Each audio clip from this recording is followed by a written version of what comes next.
Lombardo, Coordinator, United Nations Anti-War Coalition. Thank you so much for being with us. Another day, more intensification of the Saudi onslaught on Yemen.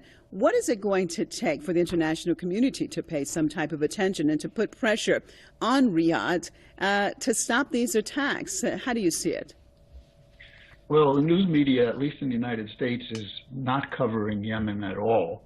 So it really takes the movement separate from the major news media and alternative media to publicize more about what's going on in Yemen and to put pressure on the United States, because the ultimate force behind that war is the United States. Although it is Saudi Arabia that's doing the bombing, it is with weapons that have been provided by the United States, perhaps up to $60 billion in weapons. The logistics for all those airstrikes comes from the United States. The United States is helping enforce the Saudi blockade of Yemen. It has an aircraft carrier in the region and has several other war vessels in the region. So I think the pressure has to be applied both to Saudi Arabia, but ultimately it comes down to Washington, and that's where these decisions are being made. And this is a terrible war, which is really not being covered at all. As you said, about 10,000 people have died, and perhaps 1.5 million have been displaced in this very poor country. Well, let's look at that. You talked about Washington's involvement. Can you clarify to our viewers why would the United States want a country like Yemen to be bombarded by Saudi Arabia? Well, I don't think the United States can tolerate these days, especially in that region, any independence from its policies. I think this is really the justification for what's going on all throughout the Middle East and Asia, where the United States is conducting wars in Syria and North Africa as well. They are using Saudi Arabia as their proxy forces to get what they want. Thank you so much for being with us. We appreciate it. Mr. Joe Lombardo, Coordinator, United National Anti-War Coalition out of New York. Mr. Mike Billington, thank you so much for being with us. Tell me, how dangerous is this deployment of the THAAD missile in your perspective in that region? Oh, it's extremely dangerous as part of the overall policy of the Obama administration to encircle Russia and China with the most advanced anti-ballistic missile systems, which they openly declare are intended to be able to take out a counterstrike force from Russia or from China. In other words, making nuclear war feasible. This is the mentality of Ash Carter, the defense secretary, who has openly called for a complete modernization of the entire nuclear stockpile in the United States just over the last few days. And, of course, is the person pushing for the THAAD deployment in Korea, for the deployment of anti-ballistic missiles in Hungary and Romania on the Russian border in Europe, while the Ash Carter personally and Kirby, the State Department spokesman, over the last few days have declared that they're prepared to deploy, that they are warning Russia that there will be terrorist attacks against them if they don't stop the offensive against ISIS in Syria. Ash Carter is yesterday, was in Hawaii meeting with the ASEAN defense ministers and again reiterating that he intends to, despite the fact that the Philippines is now turned against the U.S. war policy against China, he intends to continue U.S. military deployments in the region. On the Korea thing, I would point one thing. What actually happened was that they announced the change of the location of where they're going to deploy the THAAD missiles. And the reason they had to announce that change was because there was huge opposition from the first site that they had named, so huge that they moved to a second site. And in the second site, the mayor in a nearby town is on a hunger strike to stop the deployment. A local Buddhist community has strongly protested. And I think you're going to see a continued mobilization in Korea, especially with an election coming up next year, against this capitulation to the war policy.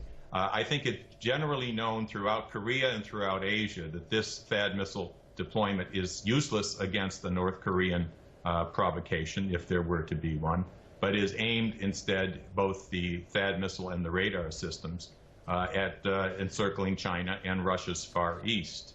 So in that sense, it's very dangerous. It's in keeping with the Obama policy of provoking a war against Russia and China, whose purpose is not about Russia and China aggression, which doesn't exist, but rather is against the fact that a new world economic order has been put together largely around China and Russia in the form of a new financial system, the new banking interests in Asia, based on development, based on building railroads and water projects and nuclear power around the third world, which is a severe threat to the United States and the British American banking system, which is in a state of general collapse and is panicked about the fact that a new paradigm based on humanity and progress is being put in place. And they're willing to go to war to stop it. And that's what's behind this, the THAAD missile as a part of that policy.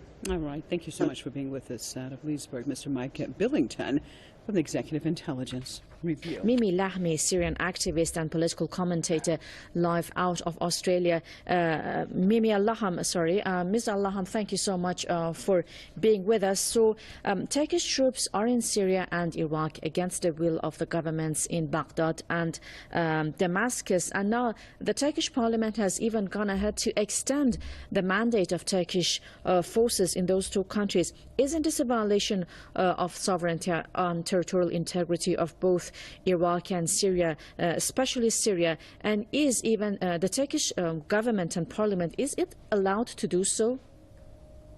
Well, you know, the fact that the Turkish parliament extended the mandate doesn't make the incursion into Iraq and Syria legal. They're both still a violation of international law and the UN Charter.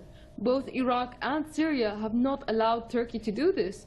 And the question now becomes, you know, what is the purpose of the UN if nations can continue to violate its charter without any repercussions at all? And that includes not just Turkey, but much of the Western world. NATO countries, Australia, the US, they are all violating Syrian airspace for sure, and in some cases Iraqi airspace too, because they haven't sought permission from the Iraqi government, and without any sort of reprimand given to them through the UN, all under the guise of fighting ISIS, which for most of them is not the case. That is not what they are doing, nor is it their purpose in Syria.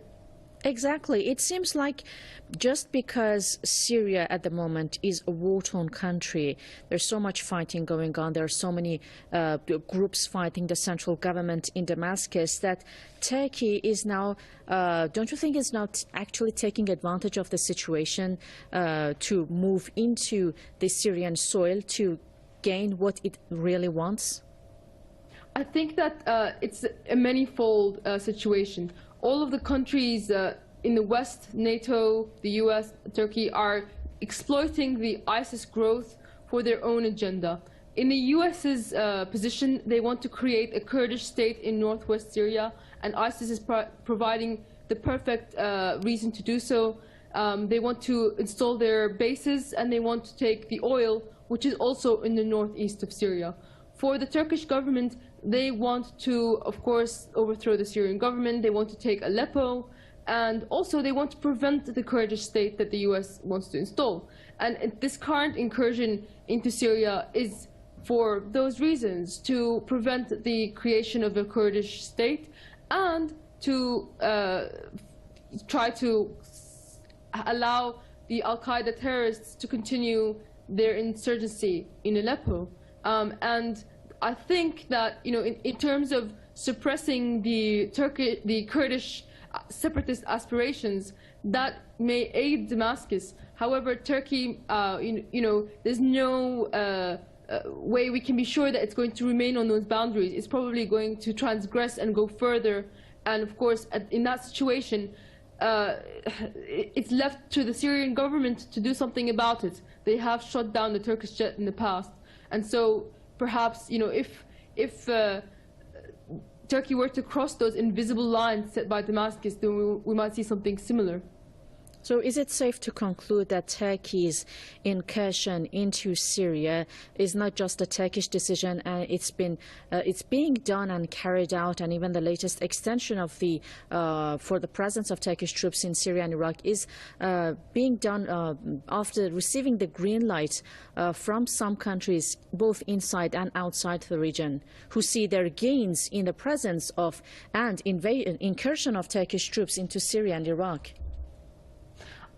Well, I think that the United States actually doesn't want the Turkish government to have an incursion into Syria because it opposes their, agenda to create a Kurdish state.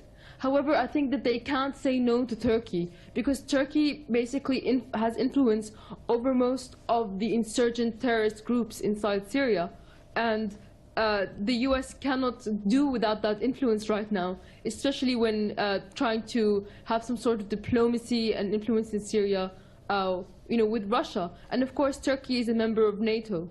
So I think that even though the U.S. would prefer Turkey to remain inside Turkish borders and not stop what they're trying to do with the creation of a Kurdish state, I don't think that they have a way to say no. So of course, they've given them the green light. Okay, Mimi Allaham, Syrian activist and political commentator, thank you so much for being with Press TV.